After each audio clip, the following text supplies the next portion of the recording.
دھمکایا جائے، اس کے سپورٹروں کو دھمکایا جائے، اور اس کے بعد بھی اگر یہ جیت جاتی ہے تو جو رزلٹ ہے اس کو تبدیل کیا جائے۔ یہ سب ہم نے دیکھا، اس سب کے آپ میں ہم عینی گواہ ہیں۔ ہمارے مقدمے چاہے عدالتوں میں چلے نہ چلیں، ہم نے پٹیشنیں کی ہوئی ہیں، اس دن سے وہ ایک انچ آگے نہیں بڑھ رہی، اور اگر بڑھتی ہیں تو ان کو اس بات پہ ڈسمس کر دیا جاتا ہے کہ اوتھ کمشنر کا دستخط مدھم ہے، اس لیے تمہاری پٹیشن نہیں سنی جائے گی۔ تو جمہوریت کے خلاف جو اس ملک میں بند باندھے گئے ہیں وہ اس وقت موجود ہیں۔ ہم نے ان کے خلاف جد و جہد کرنی ہے، ان رکاوٹوں کو ہم نے گرانا ہے۔ اور ہوا یہی، 8 فروری سے پہلے الیکشن کمیشن نے یہ کہا کہ پی ٹی آئی چونکہ اپنا انٹرا پارٹی الیکشن، اندرونی الیکشن جو کہ تمام جماعتیں کراتی ہیں، ایک ہال میں بیٹھتی ہیں، الیکشن ہوتا ہے اور ایک سرٹیفکیٹ چلا جاتا ہے، پی ٹی آئی نے ایک بہت بہتر الیکشن کرایا، اس کو نہیں مانا گیا، اور اس کے نتیجے میں یہ کہا گیا کہ اب پی ٹی آئی کو نہ صرف یہ کہ الیکشن سمبل نہیں ملے گا، انتخابی نشان نہیں ملے گا، اس سے بڑھ کر پی ٹی آئی کو بطور سیاسی جماعت تسلیم ہی نہیں کیا جائے گا۔ یہ پہلی اور سب سے بڑی غلطی تھی، آئین کے خلاف آئین کے خلاف یہ ایک عمل تھا۔ آئین پاکستان یہ کہتا ہے کہ کسی بھی سیاسی جماعت کے وجود کو ختم نہیں کیا جا سکتا ما سوائے یہ کہ سپریم کورٹ میں ریفرنس ہو اور اس ریفرنس میں آپ جماعت کو تحلیل کریں۔ سمبل نہ دینے سے، انتخابی نشان نہ دینے سے پی ٹی آئی بطور جماعت موجود تھی، موجود رہی، لیکن اس کے وجود کو الیکشن کمیشن نے تسلیم نہیں کیا۔ ہم جب کاغذات نامزدگی داخل کرانے جاتے تھے تو آر او حضرات ہمیں یہ کہتے تھے پی ٹی آئی کا ذکر نکال دو، پی ٹی آئی سے اپنی جو تمہاری افیلیشن ہے، جو تمہاری مناسبت ہے، اس کو ختم کر دو، ورنہ تمہارے کاغذات قبول نہیں کیے جائیں گے۔ اور ایسا ہی ہوا، بہت سے دوستوں نے، بہت سے کینڈیڈیٹس نے یہی کیا کہ اپنے کاغذات نامزدگی میں پی ٹی آئی کا ذکر نہیں کیا، کچھ نے پھر بھی کیا۔ لیکن یہ ایک ایسی صورتحال تھی جو بے یقینی کی صورتحال تھی، اور یہ بے یقینی مکمل طور پہ الیکشن کمیشن کے فیصلوں اور ان کے رولز کی وجہ سے پیدا ہوئی جو کہ غیر آئینی تھے۔ اس کے بعد جب خواتین اور غیر مسلم دوستوں کی لسٹیں جمع کرانے کا مرحلہ آیا تو پھر یہی کہا گیا کہ ہم پی ٹی آئی کی جانب سے لسٹیں نہیں لیں گے۔ ہمیں ہائی کورٹ جانا پڑا یہاں پنجاب میں، اور عدالتوں سے فیصلے لے کر ہم نے پی ٹی آئی کی جانب سے خواتین اور غیر مسلموں کی مخصوص نشستوں کے لیے لسٹیں جمع کرائیں۔ یہ سب ہو جاتا ہے۔ پھر آپ نے دیکھا پشاور ہائی کورٹ ہمارے حق میں فیصلہ کرتا ہے، پشاور ہائی کورٹ یہ کہتا ہے کہ پی ٹی آئی جماعت ہے، پی ٹی آئی کو الیکشن سمبل بھی دو۔ اس کے بعد آنن فانن 2 دنوں میں 10 تاریخ کو پشاور ہائی کورٹ کا فیصلہ آتا ہے، 10 جنوری کو، 11 کو پٹیشن دائر ہوتی ہے، اور 12 اور 13 کو 10 گھنٹے کی سنوائی کر کے فیصلہ دے دیا جاتا ہے کہ پی ٹی آئی سمبل کے قابل جماعت نہیں ہے، اس کو انتخابی نشان نہیں ملے گا۔ اور جو الیکشن کمیشن کے فیصلے تھے ان کے خلاف جب ہم ہائی کورٹ میں گئے، میں نے ذاتی طور پر پٹیشن دائر کی اور کہا یہ سب غیر آئینی ہیں۔ فارم 33 جس میں امیدوار کا نام اور اس کی پارٹی دی جاتی ہے، اس میں 14 جنوری کو ہم سب کو آزاد قرار دیا گیا، اس کے خلاف ہم عدالت میں گئے، عدالت نے ہمارا مقدمہ سننے سے انکار کر دیا۔ لاہور ہائی کورٹ نے کہا آپ الیکشن کمیشن جائیے۔ ہم اس فیصلے کے خلاف سپریم کورٹ گئے، 2 دفعہ پٹیشن میں نے خود فائل کی، دونوں دفعہ واپس کر دی گئی کہ یہ ہم پٹیشن اس قابل نہیں سمجھتے کہ اس کو سنیں۔ تو ہمیں باہر رکھا گیا، ہر سطح پہ ہمیں باہر رکھا گیا۔ جب ہم نے دروازہ کھٹکھٹایا عدالت کا تو عدالت نے ہمارے منہ پہ وہ دروازہ دے مارا۔ ان تمام حالات میں 8 فروری کو تمام مشکلات کے باوجود پی ٹی آئی کے امیدوار ملک کی سب سے بڑی اکثریت لے کر پارلیمان میں نمودار ہوتے ہیں۔ ہمیں یہ کہا گیا کہ آپ چونکہ آزاد ہیں اس لیے 3 دن میں آپ کو کوئی جماعت اب جوائن کرنا ہے، کسی جماعت میں شمولیت اختیار کرنی ہے، ہم آپ کو پی ٹی آئی نہیں مانتے۔ اس صورتحال کے ہوتے ہوئے ہمارے جو امیدوار تھے پی ٹی آئی کے، انہوں نے جبر کے تحت سنی اتحاد کونسل کے حوالے سے ایفیڈیوٹ جمع کرائے اور کہا کہ ہم سنی اتحاد کونسل جوائن کرتے ہیں۔ اور اس لیے یہ کیا گیا کہ 2018 کے الیکشن میں بلوچستان عوامی پارٹی کی کوئی نشست نہیں تھی کے پی اسمبلی میں، آزاد امیدواران نے اس پارٹی کو جوائن کیا اور اس کو نشستیں دی گئیں، مخصوص نشستیں خواتین کی اور غیر مسلموں کی بلوچستان عوامی پارٹی کو دی گئیں، اس کے باوجود کہ اس پارٹی نے الیکشن سے پہلے کوئی لسٹ جمع نہیں کرائی تھی۔ تو اس مثال کی بنیاد پر ہم نے بھی یہی کیا، سنی اتحاد کونسل جوائن کی، اور ہم نے کہا کہ اب ہمیں مخصوص نشستیں دی جائیں۔ ہمیں مخصوص نشستیں نہیں دی الیکشن کمیشن نے، اس کے خلاف ہم پشاور ہائی کورٹ گئے، پشاور ہائی کورٹ نے الیکشن کمیشن کا فیصلہ بحال رکھا، اس کے خلاف ہم سپریم کورٹ آئے اور سپریم کورٹ نے 8 جولائی 2024 کو ایک تاریخی فیصلہ دیا جس میں 8 جج صاحبان کی اکثریت نے 13 ممبر بینچ میں یہ کہا کہ ہمیں حقیقت کا ادراک کرنا ہے۔ سن لیجئے یہ فیصلہ کیا تھا 12 جولائی 2024 کا جس کو کل رد کیا گیا ہے۔ یہ پاکستان کی تاریخ کا ایک اہم ترین فیصلہ تھا۔ میں عرض کروں پاکستان کی تاریخ میں صرف 2 فیصلے ایسے ہوئے ہیں جنہوں نے جبر کے خلاف حق کی، آئین کی حمایت کی ہے۔ باقی تمام فیصلے تب ہوتے ہیں جب جبر ختم ہو گیا ہوتا ہے، جابر چلا گیا ہوتا ہے، منظر سے ہٹ گیا ہوتا ہے، اس کے بعد ہمارا سپریم کورٹ آئین کا بہت تذکرہ کرتا ہے۔ لیکن صرف 2 فیصلے ہماری 78 سالہ تاریخ میں ایسے ہیں جہاں وہ فیصلہ دیا گیا جو جابر کے عزائم کے خلاف تھا۔ پہلا فیصلہ 1988 میں ہے، بے نظیر بھٹو ورسز دی پریزیڈنٹ۔ جولائی 1988 میں یہ فیصلہ آتا ہے۔ صدر ضیاء الحق ابھی حیات تھے، قابض تھے نظام پر۔ انہوں نے ایک حکم جاری کیا کہ تمام سیاسی جماعتوں کو اثر نو رجسٹریشن کرانا ہوگی الیکشن میں حصہ لینے کے لیے، اور مقصد یہی تھا کہ پیپلز پارٹی کو الیکشن سے باہر کیا جائے۔ اس وقت کی سپریم کورٹ نے اس فیصلے کو رد کیا ضیاء الحق کے اور کہا کہ آپ پیپلز پارٹی کو الیکشن سے باہر نہیں رکھ سکتے۔ یہ پہلا فیصلہ تھا پاکستان کی تاریخ کا جو جابر کے ہوتے ہوئے جبر کے خلاف دیا گیا۔ دوسرا فیصلہ 12 جولائی 2024 کو آیا۔ جو 8 جج صاحبان تھے انہوں نے پاکستان کی جمہوری حقیقت کا ادراک کیا۔ انہوں نے کہا کہ پی ٹی آئی کو ایک منصوبے کے تحت 8 فروری کے الیکشن سے باہر رکھنے کی کوشش کی گئی۔ پی ٹی آئی کے امیدواروں کو ایک منصوبے کے تحت جس کا حصہ الیکشن کمیشن تھا، پی ٹی آئی کا امیدوار نہیں مانا گیا، ان کو آزاد قرار دیا گیا۔ ہم حقیقت کو دیکھیں گے۔ یہ حقیقت ظاہر ہے، افشاں ہے کہ لوگوں نے 80 کی تعداد میں آزاد امیدواروں کو ووٹ نہیں دیے۔ یہ سب لوگ پی ٹی آئی کے امیدوار تھے۔ ان سب لوگوں کے نام پی ٹی آئی کی شائع شدہ لسٹوں میں موجود تھے۔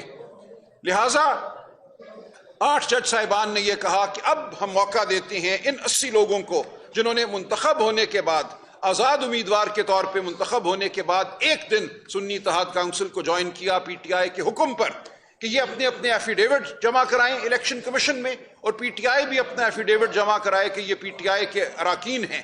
تو ان کو پی ٹی آئی کا ایم این اے تصور کیا جائے گا، اور ان کی جو اسٹرینتھ ہے، ان کی جو نیشنل اسمبلی میں یا صوبائی اسمبلیوں میں جو ان کی تعداد ہے، اس کے تناسب سے ان کو مخصوص نشستیں خواتین کی اور غیر مسلموں کی دی جائیں گی۔ یہ ایک حقیقت کا ادراک تھا، ایک جمہوری حقیقت کا ادراک تھا۔ ان 8 جج صاحبان نے اپنے فیصلے میں لکھا کہ ہم اندھے نہیں ہیں، ہم بہرے نہیں ہیں، ہمیں پتہ ہے اس ملک میں کیا ہوا، ہمارے سامنے شواہد موجود ہیں، ہمارے سامنے الیکشن کمیشن کے غیر قانونی، غیر آئینی فیصلے موجود ہیں، ہم ان سب کو رد کرتے ہیں اور پاکستان کی جمہوری حقیقت کو بحال کرتے ہیں۔ یہ تھا 8 جج صاحبان کا فیصلہ جو 12 جولائی 2024 کو دیا گیا، جس میں حقیقت کو تسلیم کیا گیا کہ پاکستان کے عوام نے بڑی اکثریت نے پی ٹی آئی کو ووٹ ڈالا ہے۔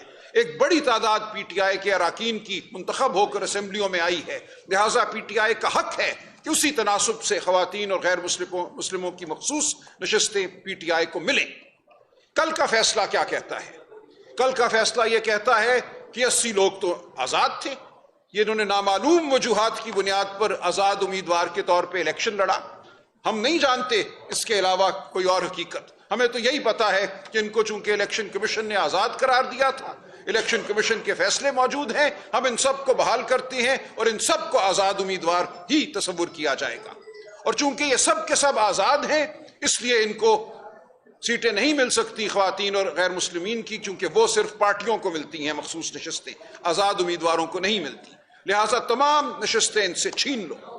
یہ جیسے ایک مال غنیمت تھا، ان لوگوں کو اب وہ نشستیں دی جائیں گی جن کی 2 سیٹیں ہیں اگر جنرل الیکشن میں، تو ان کو 5 سیٹیں مل رہی ہیں مخصوص نشستیں خیبر پختونخوا اسمبلی میں۔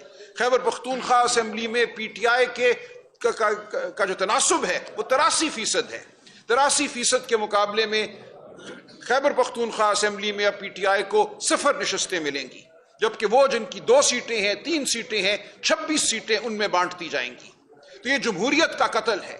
آئین پاکستان یہ تقاضا کرتا ہے کہ مخصوص نشستیں جو پارلیمان کا 1/3 حصہ ہیں اسی تناسب سے دی جائیں جس تناسب سے جنرل الیکشن میں عوام نے منتخب کیا ہے۔ اگرچہ جنرل الیکشن کو بھی لوٹا گیا، فارم 45 47 کا معاملہ آپ کے سامنے ہے، اس کے باوجود پی ٹی آئی کو نہیں روکا جا سکا، اس کے باوجود 93 لوگ پی ٹی آئی کے امیدوار منتخب ہوئے. اس حوالے سے جو سیٹیں ہمیں ملنا تھیں وہ پاکستان کے عوام کا حق تھا. عدالت میں بھی ہم نے یہی استدعا کی کہ یہ مقدمہ پی ٹی آئی کا مقدمہ نہیں ہے. آپ تکنیکی اعتراضات مت اٹھائیے کہ مقدمہ ایس آئی سی نے فائل کیا تھا لہٰذا ہم پی ٹی آئی کو کیسے سیٹیں دے دیں. یہ ہماری مسلم فقہ ہے, جورسپروڈنس ہے کہ جب بنیادی حقوق کا کوئی معاملہ سپریم کورٹ کے سامنے آتا ہے اور الیکشن اور ووٹ ڈالنا بنیادی حقوق میں شامل ہے تو پھر یہ واجب ہو جاتا ہے سپریم کورٹ پر کہ وہ ایسا فیصلہ کرے جس سے بنیادی حقوق جو ہیں وہ رائج ہوں. یہ عوام کا حق ہے کہ عوام کو ان کے بنیادی حقوق دیے جائیں. یہ مقدمہ پی ٹی آئی کا مقدمہ نہیں تھا, یہ سنی اتحاد کونسل کا مقدمہ نہیں تھا, یہ پاکستان کے عوام کا مقدمہ تھا. جو فیصلہ ہوا ہے وہ پی ٹی آئی کے خلاف نہیں ہوا, وہ پاکستان کے عوام کے خلاف ہوا ہے, پاکستان کی جمہوریت کے خلاف ہوا ہے, پاکستان میں بنیادی حقوق کے خلاف ہوا ہے. ہم اس فیصلے کو رد کرتے ہیں اور کرتے رہیں گے, اور تاریخ اس فیصلے کو رد کرے گی. آپ دیکھیں گے پاکستان نے اگر آگے بڑھنا ہے, اور انشاءاللہ آگے بڑھنا ہے, خدا کا یہ وعدہ ہے, پاکستان ایک مستحکم مملکت کے طور پہ ہمیشہ قائم رہے گا, تو ہمیں ان فیصلوں کو رد کرنا ہوگا. ہمیں اقتدار اعلیٰ جو اللہ تعالیٰ کے ہاتھ میں ہے, لیکن اس اقتدار اعلیٰ کو زمین پر انسان استعمال کرتے ہیں اور ووٹ کے ذریعے استعمال کرتے ہیں. یہ قرارداد مقاصد میں لکھا تھا ہمارے بڑوں نے کہ اس ملک میں جمہوریت ہوگی اور اقتدار اعلیٰ کو زمین پر وہ لوگ استعمال کریں گے نائب کے طور پر, ٹرسٹی کے طور پر, جن کو عوام ووٹ دیں گے. جب آپ عوام کے ووٹ کو رد کرتے ہیں تو آپ اللہ تعالیٰ کی حاکمیت کے حوالے سے کیے گئے وعدے کو رد کرتے ہیں جو قرارداد مقاصد میں ہم نے پاکستان کی عوام سے کر رکھا ہے. کل ایک بار پھر اس وعدے کو رد کیا گیا, لیکن ہم وہ وعدہ نبھانے کے لیے بیٹھے ہوئے ہیں. ہم پاکستان کے عوام کو ان کے بنیادی حقوق دلوا کر رہیں گے. ہماری نسلیں اس کے لیے جتی رہیں گی, آپ کی نسلیں جتی رہیں گی, کیونکہ اس کے باوجود آپ کی میری فلاح ممکن نہیں ہے.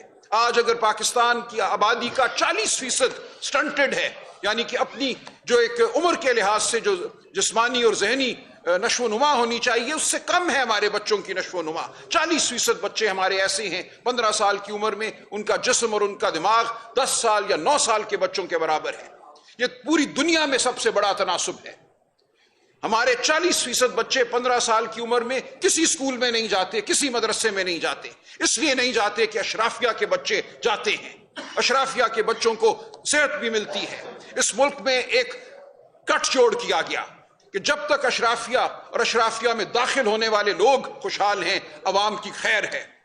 جمہوریت اسی بات کی نفی کرتی ہے. جب آپ کی آواز ایوانوں میں اٹھے گی, آپ کی حقیقی آواز ایوانوں میں اٹھے گی, تو پھر آپ کے بچے, ان کے ذہن اور ان کے جسم سکڑے نہیں رہیں گے.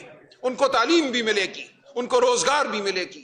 ہماری جد و جہد صرف کسی آئین کے لفظ کے لیے نہیں ہے, ہماری جد و جہد آپ کے حقوق کے لیے ہے, پاکستان کے غریبوں کے حقوق کے لیے ہے. اس لیے ہم حاضر ہوئے ہیں یہ بتانے کے لیے کہ کل کے فیصلے نے ہمارے عزائم کو بالکل مان نہیں کیا. ہم پہلے سے زیادہ عزم کے ساتھ آگے بڑھیں گے, کیونکہ پاکستان کی عوام ہمارے ساتھ ہے, کیونکہ حق ہمارے ساتھ ہے, سچ ہمارے ساتھ ہے, خدا تعالیٰ کا وعدہ ہمارے ساتھ ہے. ہم کبھی نہیں ہاریں گے. فتح ہماری ہوگی, فتح آپ کی ہوگی, پاکستان کے عوام کی ہوگی. بہت شکریہ. یہ بات آپ اسمبلی والی دیکھیں, کل پنجاب اسمبلی میں بہت ایک مزاحمت ہوئی. ہمارے ایم پی اے بھائیوں بہنوں نے جو جبر نافذ کیا جا رہا ہے صوبے پہ بجٹ کی شکل میں, اس کے خلاف مزاحمت کی. میں خراج تحسین پیش کرتا ہوں. بشیر صاحب مزید بات کریں گے اس حوالے سے, لیکن اس سے پہلے میں جناب لطیف کھوسا صاحب ایم این اے سے گزارش کروں گا کہ وہ اپنے خیالات کا اظہار کریں. بہت شکریہ. بسم اللہ الرحمن الرحیم. یہ ہم نے جو ایران پر حملہ ہوا ہے اسرائیل کا, اس سے ہم نے جو سنا اور دیکھا, اور سب سے پہلے تقاضا کیا گیا ریجیم چینج. تو ہم نے یہ دیکھا کہ ریجیم چینج 3 سال پہلے بھی ہوا تھا, اور اس وقت تمسخر اڑایا گیا کہ جی یہ ڈونلڈ لو کے جو ہے وہ سائفر کو اڑا کر اور الٹا ہمارے اوپر پاکستان تحریک انصاف کے اکابرین اور عمران خان کے اوپر ایک مقدمہ بنا دیا گیا سائفر کا, جس کو کیس کہتے ہیں. تو ریجیم چینج دیکھیے گا کہ ریجیم چینج اب بھی انہوں نے کوشش کی ایران میں, لیکن وہاں کوئی میر جعفر میر صادق نہیں آیا. وہاں کوئی شریف فیملی اور زرداری فیملی ان کو نہیں میسر آ سکی. وہ ایک قوم ہے اور وہ اکٹھی ہوئی اور انہوں نے عزائم ان کے جو ہے منہ توڑ جواب دیا اور ایرانی قوم ایک بن کر ابھری. اور جس طریقے سے انہوں نے اسرائیل کے دانت کھٹے کر دیے وہ امریکہ کو بیچ میں براہ راست کودنا پڑا اور وہ بھی امریکہ کے نے منہ کی کھائی اس میں. یہاں اب اگر دیکھیے گا تو ریجیم چینج تو وہ انہوں نے کر دی یہاں, اور اس وقت سے جو فسطائیت ہو رہی ہے آپ کے سامنے ہے. قاضی فائز عیسیٰ چیف جسٹس نے جو فیصلہ پہلا کیا تھا جس میں بنیاد رکھی تھی اس نے پاکستان تحریک انصاف کو منہدم کرنے کی, وہ اس نے کیا تھا کہ جو ڈیفیکٹ کرتا ہے یعنی جو غداری کرتا ہے پارٹی کے ساتھ, جو اپنی الیکٹوریٹ کے ساتھ غداری کرتا ہے, جو ووٹرز کے ساتھ غداری کرتا ہے, جو پاکستان کے آئین کی نفی کرتا ہے, اس کا سپریم کورٹ نے فیصلہ دیا تھا کہ نہ اس کا ووٹ کاؤنٹ ہوگا اور نہ ہی وہ جو ہے ممبر پارلیمنٹ رہ سکے گا. اور وہ بہت ہی انصاف پر مبنی اور اس کی روح کے مطابق سپریم کورٹ کا فیصلہ تھا. قاضی فائز عیسیٰ صاحب نے اس کو جو ہے انڈو کیا اور اس میں انہوں نے کہا کہ نہیں جی ان کا ووٹ کاؤنٹ ہوگا, جس میں انہوں نے ایک بنیاد بنا دی کہ آئین میں ترمیم کر کے اور ڈیفیکٹ کر کے اور لوگوں کو بھیڑ بکریوں کی طرح باندھ کر وہی چھانگا مانگا کی سیاست اور وہی جو ہے ڈیفیکشن کو دوبارہ ریسٹور کیا جائے. یعنی سانپ کو تو مار دیں اور سانپ کے جو ڈسے ہوئے جو اثرات ہیں وہ آلودہ ہیں, وہ زہر کا وہ ایوان بدستور رہ جائے. تو یہ پہلا فیصلہ تھا جو قاضی فائز عیسیٰ صاحب نے کیا تھا.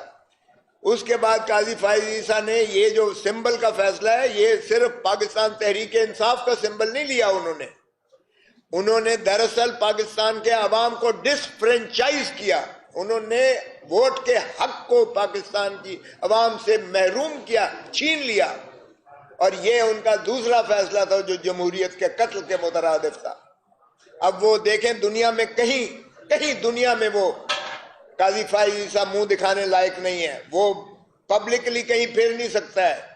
اس کے اوپر اتنی لعنتیں برساتی ہیں قوم کے جو ہمارا پاکستانی ہے, چاہے وہ پاکستانی پاکستان میں ہے چاہے وہ پاکستانی دنیا میں ہے.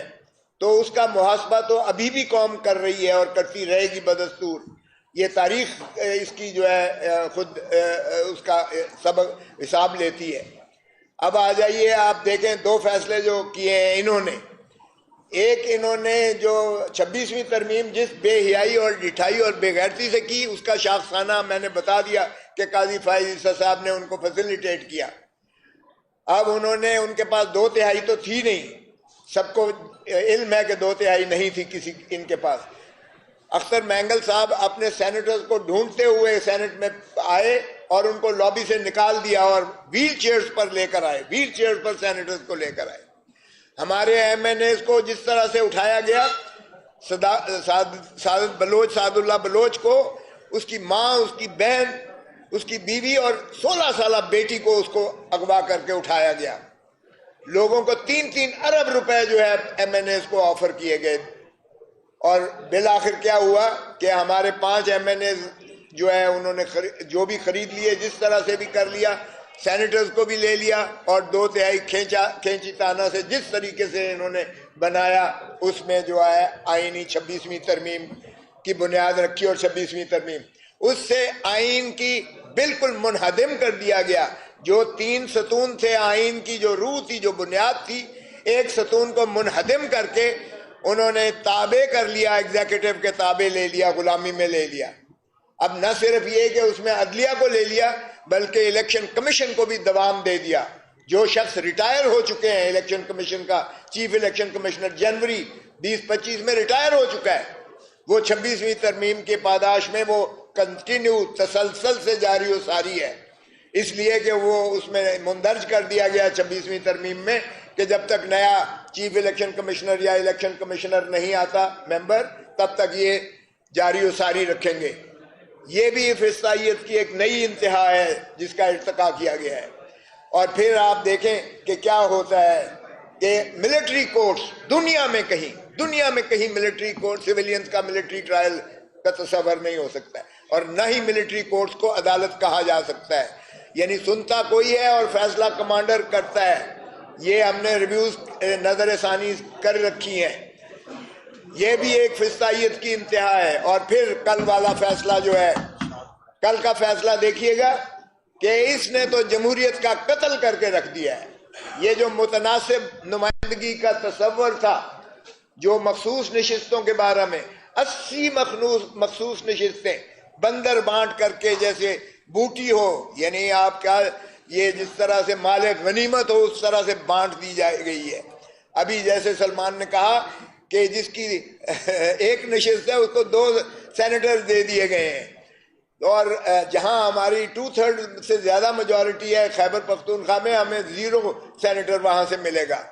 تو یہ ایک نئی انہوں نے جو ہے نہج پر لے جا کر اور 2/3 انہوں نے کی ہے. اس سے زیادہ بدترین اور بدنما جو ہے فیصلہ نہیں ہو سکتا ہے. یہ سپریم کورٹ کی تاریخ کا سیاہ ترین دن ہے، اور یہ کلنک کا ٹیکہ جو ہے یہ ان کے ماتھے پر جس طرح سے سجایا گیا ہے، یہ تاریخ اس کا جو ہے یقیناً مواخذہ کرے گی.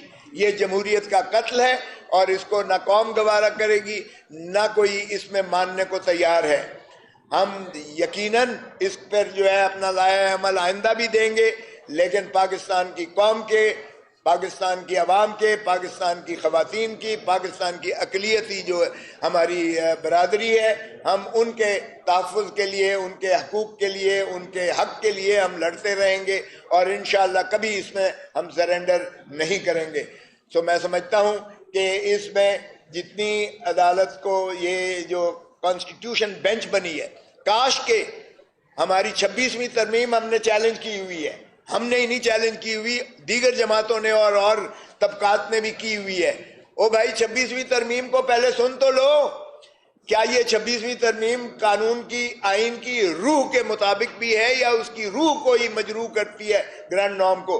اگر 26ویں ترمیم ہی بنیادی طور پر کالعدم متصور کر دی جاتی ہے، تو پھر جو کچھ آپ ترامیم کرتے چلے جا رہے ہو یہ فسطائیت کی انتہا ہے.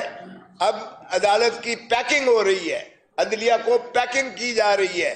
سپریم کورٹ میں ججز کی تعداد بڑھائی جا رہی ہے، ہائی کورٹوں میں من پسند ججز بنائے جا رہے ہیں. ایک جوڈیشل کمیشن جو بنایا ہے اس میں حکومت کے 12 لوگ ہیں جو ساری چیزیں اپنے من پسند جو ہے لوگوں کو لا رہے ہیں. تو یہ جس ملک میں عدلیہ کو اس طرح سے تباہ کر دیا جائے، وہ قومیں اور وہ ملک جو ہے وہ پھر زندہ رہتے ہیں یا نہیں رہتے، یہ تاریخ ہی بتائے گی. لیکن میں سمجھتا ہوں کہ جتنا نقصان اس وقت یہ حکومت یہ 3 سال میں کر چکی ہے یا کر رہی ہے، یہ اس کا صدیوں تک جو ہے ہمارا خمیازہ بھگتتی رہے گی، اور ہماری قوم اس کا جو ہے بھگتے گی، اس کا جو ہے اندازہ کرے گی. اور اب میں بچر صاحب اسمبلی ممبر وہ جی وہ کرتے ہیں، بچر صاحب اور leader of the opposition Punjab. بسم اللہ الرحمن الرحیم. سب سے پہلے میں سلمان اکرم راجہ صاحب ہمارے سیکرٹری جنرل صاحب ہیں، کھوسا صاحب ہمارے MNA لطیف کھوسا صاحب، فارمر گورنر انتظار پنجوتا صاحب، ان کو میں خوش آمدید کہوں گا کہ انہوں نے ہمارے ساتھ یہ پریس ٹاک کی ہے. اور میں ایک چیز چونکہ کل سے آپ کو سارا پتہ ہے کہ ایک 26th امینڈمنٹ کا اثر باہر ہے اور ایک اسمبلی کے اندر بھی ہے. وہاں پہ بھی سمجھیں کہ ہم ایک ایسی فسطائیت کا مقابلہ کر رہے ہیں، اور جس طرح انہوں نے بجٹ دیا 53 ارب کا 5335 ارب روپے کا، اور اس کے بعد جس طرح مسلسل یہ جھوٹ بولتے رہے اور ہم نے احتجاج کیا. اور میں کل سے کہہ رہا ہوں کہ احتجاج ہمارا حق ہے اور آپ ہماری آواز نہیں دبا سکتے. میرے ساتھ جتنے MPs اس وقت موجود ہیں، 26 MPs کو رات انہوں نے سسپینڈ کیا، شب خون مارا. اور میں یہ سمجھتا ہوں کہ اسپیکر صاحب کی جو رولنگ ہے 2 دن پہلے، وہ سیٹنگ تھی ہمارے لیے کہ ہم آپ کے ساتھ یہ کریں گے، آپ اس طرح کریں گے تو ہم یہ کریں گے. تو ہم نے ان کو کہا کہ آپ کریں، کیونکہ ہم اس فسطائیت کی گورنمنٹ کے سامنے نہیں جھکیں گے. اس کی وجہ یہ ہے کہ ہمارا لیڈر آئسولیٹ ہے، ہمارا لیڈر اڈیالہ میں ہے، اور اڈیالہ اس چیف منسٹر جو کہ فارم 47 کی چیف منسٹر ہے، اس کی ڈومین میں آتا ہے. تو ہم نے احتجاج کیا، انہوں نے معطل کیا، انہوں نے ہمارے اوپر جرمانے لگائے، اور انہوں نے ریفرنس بھیج رہے ہیں 26 MPs کا الیکشن کمیشن کو. آج ہم دوبارہ گئے اسمبلی تاکہ ہم یہ بتائیں کہ ہم احتجاج اسمبلی کے اندر دوبارہ آپ کے سامنے کریں گے اور ہم ان کو یہ بتائیں کہ ہم پارلیمانی نارمز کو زندہ رکھنا چاہتے ہیں جس کو آپ ختم کر رہے ہیں اور آپ سول ڈکٹیٹرشپ کی طرف جا رہے ہیں اور پہنچ چکے ہیں.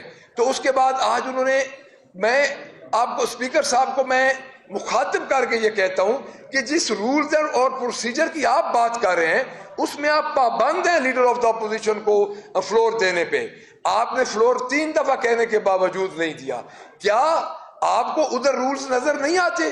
کیا اسپیکر صاحب آپ کو وہ رول نظر نہیں آتے کہ جب آپ عظمہ بخاری صاحب اور ڈپٹی اسپیکر صاحب جو کھڑے ہو کے نعرے لگا رہے تھے حکومت کے حق میں اور ہمارے لیڈرز کو برا بھلا کہہ رہے تھے, ان پہ کیا آپ کا رولز اور پروسیجر نہیں جاتا؟ مجھے پتہ ہے کیونکہ آپ بے بس ہیں, آپ فیصلہ نہیں کر سکتے, لیکن ہم نہیں جھکیں گے. ہمارے 26 بندے آپ نے سسپینڈ کیے ہیں, 20 لاکھ روپے آپ نے فائن کیا ہے اور اس کے بعد آپ ریفرنس بھیج رہے ہیں. آپ بھیجیں. آپ نے آج دن تک ہمارا پارلیمانی لیڈر تو نوٹیفائی نہیں کیا. آپ کس بیس پہ کہتے ہیں کہ پارلیمانی لیڈر کی بات MPs نہیں مانتے؟ دیکھیں, آپ فسطائیت چلائیں. آپ پورے پنجاب میں فارم 47 کی گورنمنٹ ہے, ہم اس کے خلاف لڑیں گے. میں نے کل بھی آپ کو یہ بتایا کہ ہم بطور احتجاج اسمبلیز میں بیٹھے ہیں اور ہماری سیٹیں ہم سے چھین لی گئی اور 26th امینڈمنٹ کے بعد سارے دروازے بند کر دیے گئے.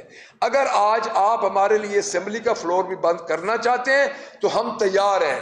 ہمارے لیے یہ سیٹیں کوئی اہمیت نہیں رکھتی, لیکن ہم کبھی بھی کمپرومائز احتجاج نہیں کریں گے. Thank you very much.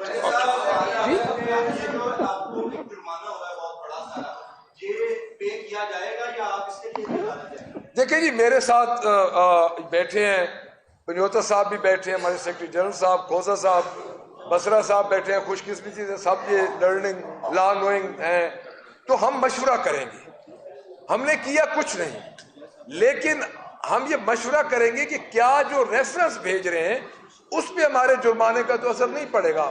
پھر ہم کورٹ میں جائیں گے, ہم اپنی لا جو لیگل ٹیم ہے اس کے ساتھ مشورہ کر کے ہم پھر آگے جائیں گے.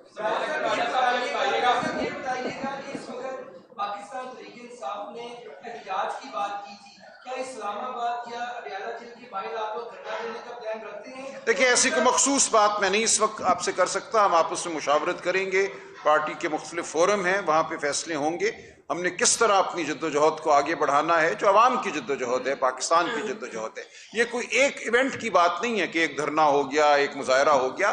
یہ ایک جہد مسلسل ہے. ہم سب کو اس میں شامل ہونا ہے اور ہم شامل رہیں گے.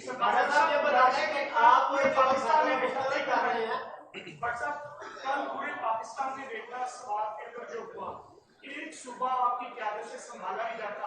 25 کروڑ عوام نے کل دیکھ لیا کہ PTI کا کردار وہاں پہ کیا ہے اور پورے ملک کو کیسے سنبھالیں گے آپ لوگ. ایک لیڈر کی بات کرتے ہیں, کل 18 لوگ زندگی ہار گئے.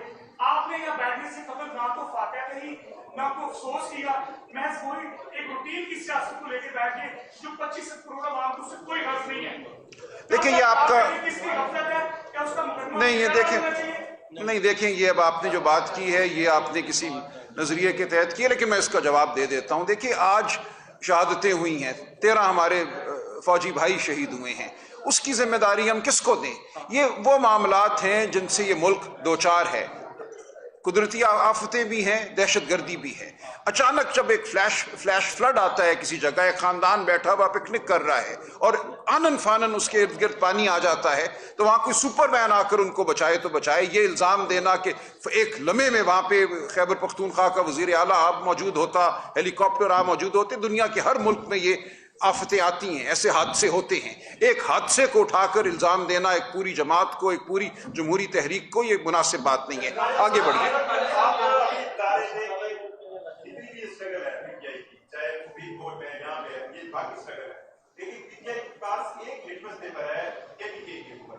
آپ کو اب تک کی گڈا صاحب کی پرفارمنس لگتی ہے کہ وہ پوری پی ٹی آئی کو اس طرح ریپرزینٹ کریں کہ پی ٹی آئی اتنی زیادہ مشکلات میں اپنی فیس سے یہ دکھا سکے جو ایڈمنسٹریشن صحیح کرے؟ دیکھیں, ایڈمنسٹریشن ہمیشہ ایک بہت مشکل کام ہوا کرتا ہے. اس صوبے کہ آپ نے بات کی کے پی کی، میں آپ سے اگر سندھ کا پوچھوں، جو سندھ میں اس وقت اضطراب ہے پانی کے حوالے سے، جس طرح سندھ کے حقوق بیچے جا رہے تھے، پنجاب میں اگر آپ دیکھیں کیا یہاں اسکول ٹھیک چل رہے ہیں، کیا ہسپتال ٹھیک چل رہے ہیں، یہ ہمارا ایک اجتماعی سانیہ ہے جس کو ہم انڈر ڈیولپمنٹ کہتے ہیں۔ ایک منٹ پلیز، رک جائیں کو روکیں پلیز۔ دیکھیں یہ جو آپ کا سوال ہے نا، یہ گورننس کے حوالے سے ہے۔ گورننس ہمیشہ بہتر کی جا سکتی ہے، میں بالکل نہیں کہوں گا کہ پی کے کی گورننس مثالی ہے، ہر وقت اس پہ بہتری کی گنجائش موجود رہتی ہے اور ہم اس کے لیے بالکل کوشش کرتے رہیں گے۔ لیکن یہاں سوال صرف گورننس کا نہیں ہے، یہاں تو حقوق کا ہے۔ ان صاحب نے کہہ دیا پاکستان کے عوام کو کوئی سروکار ہی نہیں ہے، یہ سب سے غلط ایک مفروضہ ہے۔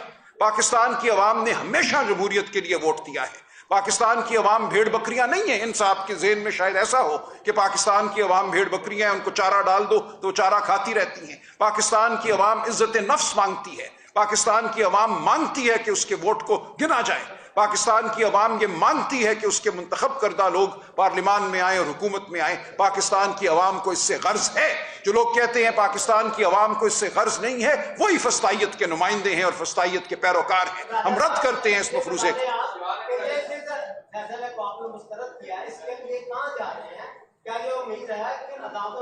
نہیں، عدالتوں سے ہمیں نہ پہلے امید تھی نہ اب امید ہے۔ دیکھیں 26ویں آئینی ترمیم کے بعد اس ملک کا عدالتی نظام منہدم ہو چکا ہے۔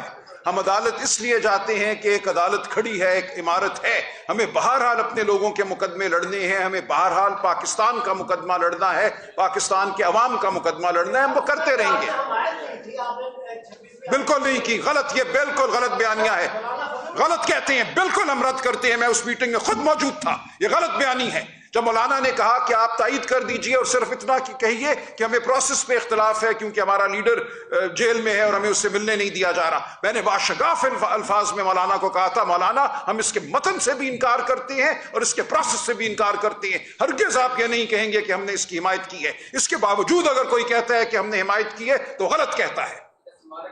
اس وقت جو پاکستان کے انصاف کے ساتھ کمیشن بنی ہوئی ہے عدالتوں کو لے کے، ماضی میں یہ کمیشن پاکستان مسلم یونین کے ساتھ تو بہت الگ اعتماد کرتے تھے، مختلف ججز کے اوپر ججز پر تنقید بناتے تھے فیصلوں پر۔ تو ہم نے دیکھا کہ پاکستان مسلم یونین نے ایک راستہ بنایا، کوشش کی، اپنی جد سے پیچھے ہٹی اور مذاکرات، ڈائیلاگ، ٹیبل ٹاک کی طرف گئے تاکہ معاملات بھی چلے، ریاست بھی چلے، نظام بھی چلے۔ پاکستان طریقے انصاف جو صرف ایک ضد کے اوپر، ایک رائے کے اوپر کھڑی ہے، وہ ٹیبل ٹاک کی طرف نہیں جاتے، جن سے ٹیبل ٹاک کرنا چاہتے ہیں وہ ریسنٹلی بات آپ بھی کہہ چکے ہیں ہمارا ان چیزوں سے کوئی تعلق۔ تو آپ مانتے ہیں اس بات کو؟ آپ مانتے ہیں کہ کوئی تعلق نہیں ہے؟ دیکھیں حقیقت اس ملک کی 78 سال سے یہ ہے کہ سیاسی جماعتوں کو سامنے کھڑا کر دیا جاتا ہے، منظور نظر سیاسی جماعتوں کو ایک تاثر دینے کے لیے کہ اس ملک میں کوئی نظام ہے، جمہوریت ہے، عدالتیں ہیں، فلاں ہے فلاں ہے۔ اس کے پیچھے حکومت جبر ہی کی رہتی ہے۔ آپ کو صرف ایک انتخاب کرنے کا موقع دیا جاتا ہے کہ جبر کا حصہ بن جاؤ، جبر کا چہرہ بن جاؤ یا نکال دیے جاؤ گے۔ تو یہ جماعتیں جن کا آپ نے حوالہ دیا کہ وہ ٹیبل ٹاک کرتی ہیں، ٹیبل ٹاک کر کے کیا حاصل کیا انہوں نے؟ سر نگوں کر کے، سر جھکا کے، پیروں میں آ کے گر گئے۔ یہی تو ثانیہ ہے اس ملک کا 80 سال سے کہ ہر چند سالوں کے بعد کوئی نہ کوئی جا کر بیساکھی اٹھاتا ہے اور اقتدار کی گود میں جا کے بیٹھ جاتا ہے۔ طاقت کبھی کسی سیاسی جماعت کو نہیں ملتی، اصل طاقت وہیں رہتی ہے جہاں وہ ہے۔ لہٰذا جب ہم یہ کہتے ہیں کہ ہم نے آئین اور جمہوریت کو اس ملک میں قائم کرنا ہے تو ہم یہ کہتے ہیں کہ جو اصل طاقت آئین اور جمہوریت کے راستے میں کھڑی ہے وہ ہم سے بات کرے اور بتائے کہ کیوں وہ یہ روش اپنائے ہوئے ہیں، کس طرح ہم اس ملک میں جمہوریت کو بحال کر سکتے ہیں۔ جو لوگ ان کے خود رہین ہیں، بیساکھیوں کی مدد سے کھڑے ہیں، ان سے بھی ہم نے بات کی۔ جنوری میں 4 نشستیں کی ہم نے پی ایم ایل این اور پیپلز پارٹی کے ساتھ۔ انہوں نے خود ہمیں یہ کہا کہ ہم پوچھ کر بتائیں گے۔ ہم نے کہا ہماری عمران خان سے صرف ایک ملاقات کرا دو اڈیالہ جیل میں۔ انہوں نے کہا یہ بھی ہم کرانے کے مجاز نہیں ہے، ہمیں پوچھنا پڑے گا، اگر حکم مل گیا تو پھر ہم کرائیں گے۔ تو ہم ان مجبوران سے ہم بات کرنے کو تیار ہیں، لیکن یہ مجبور ہیں، ان کے ہاتھ میں کچھ نہیں ہے۔ خود وہ جب بیٹھتے ہیں تو وہ کہتے ہیں مجبور ہے، ہمارے ہاتھ میں کچھ نہیں ہے۔ اب تو نیشنل اسٹیبلشمنٹ جو ہے انہوں نے بھی یہاں کے پرائم منسٹر سے بات کرنے کی بجائے بادشاہ سے ملاقات کی ہے۔ ٹرمپ کی جو ملاقات ہے، جب معاملات اس لیول پہ ہیں تو پھر کیا سمجھا جائے کہ ڈائریکٹلی سارا معاملات ان کے حوالے کر دیے جائیں یا کہ بالکل ہونا چاہیے.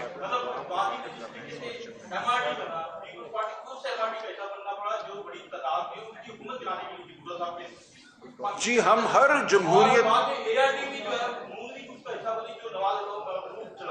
دیکھیں، میں سمجھ گیا آپ کا سوال. دیکھیں کوئی بھی جماعت اگر وہ اپنی سابقہ روش سے توبہ کرتی ہے اور واقعتاً جمہوری جد و جہد کا حصہ بننا چاہتی ہے تو ہم اس کے ساتھ بالکل چلنے کو تیار ہوں گے، لیکن شرط یہ ہے کہ واقعتاً وہ جمہوری جد و جہد کا حصہ بنے، وہ صرف نقب لگانے ہمارے میں نہ شامل ہو، وہ واقعتاً کہے کہ ہم آئین کی سربلندی چاہتے ہیں، وہ واقعتاً کہے کہ ہم آزاد عدالتیں چاہتے ہیں، تو بالکل یہ ممکن ہے.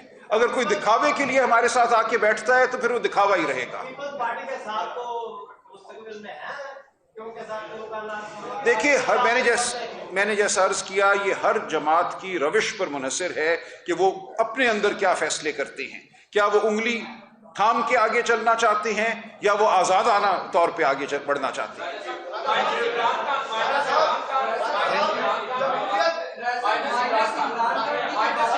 غلط تھی.